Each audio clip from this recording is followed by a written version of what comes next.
Saya kira kalau ditanya urgen, ya semua seluruh rakyat juga merasa urgen, ya bukan hanya pengusaha saja ya.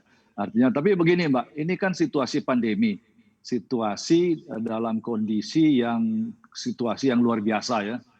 Bahwa kalau kita lihat vaksin sekarang ini di dunia pun ternyata kekurangan. Kita ikuti saja bagaimana perkembangan di Amerika sendiri yang begitu canggih, ternyata banyak pengeluhan dari gubernur-gubernur negara bagian kekurangan vaksin. Nah, saya sebenarnya tidak berbeda pendapat dengan kalangan teman-teman pengusaha yang lain, cuma approach-nya yang mungkin berbeda. Jadi karena ini menyangkut pandemi, jadi semestinya vaksinasi itu semestinya dikendalikan pemerintah, Ya, termasuk menentukan harga dan lain-lain. Nah, karena ini dalam keadaan yang luar biasa.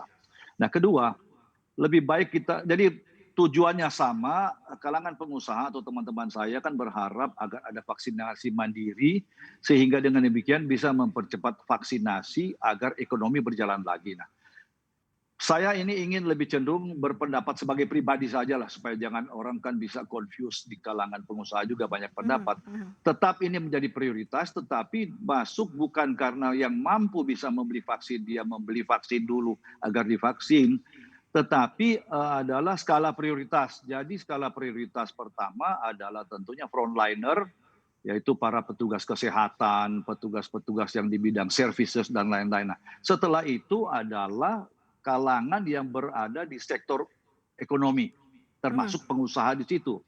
Nah, ini semua yang harus menjadi tanggung jawab atau domain pemerintah. Bahwa pengusaha juga ingin membantu, ya cari vaksin atau menyumbangkan dana silakan melalui pemerintah sehingga ada unsur keadilan. Karena makanya sekali lagi ini pendapat pribadi, Ya, ini kan masalah keadilan saja. Artinya jangan sampai yang mampu saja bisa beli vaksin, lantas dia dapat vaksin, yang lain tidak. Nah, ketiga, yang lebih berat lagi kita mesti sadar, kalau rumah saya kena demam berdarah, saya bersihkan dengan karena keadaan ekonomi saya yang mampu, tapi tetangganya juga dibiarkan berantakan, ya masuk juga ke saya. Jadi artinya vaksinasi ini hanya akan sukses apabila secara keseluruhan, baik negara maupun dunia. Jadi itu banyak kritikan juga terhadap negara-negara maju. Ada negara yang saya dengar dari Dirjen WHO juga yang sudah mulai komplain, ada negara yang memesan vaksin mhm 4 kali daripada kemampuan, 4 kali dari kebutuhan. mhm mhm Eh, mhm. ini yang karena vaksin ini bukan cuma soal mengadakan vaksin, tapi Ya, cara menyuntik dan cold chain dan lain-lain. Nah, oleh karena itu proses penyuntikan ini pun harus diatur dengan betul.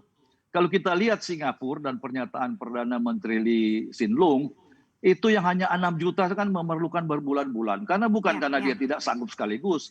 Karena yang saya ini bukan ahli kesehatan, tetapi untuk mendapatkan vaksin kan kegiatan laporan kesehatan juga harus diketahui dia sakit apa dan seterusnya. Nah, tapi Mhm. kembali lagi sebenarnya poinnya adalah kita tidak berbeda, jadi kalangan yang bergerak di sektor ekonomi. Tidak hanya pengusaha industri dan lain-lain, tetapi yang penjual di pasar dan lain-lain itu kan bagian dari ekonomi UKM, itu yang mendapat prioritas kedua. Nah, jadi kalau Oke, memang ini menjadi prioritas kedua, sebenarnya sampai kepada ya apa yang diharapkan pengusaha agar baik. secepatnya divaksinasi.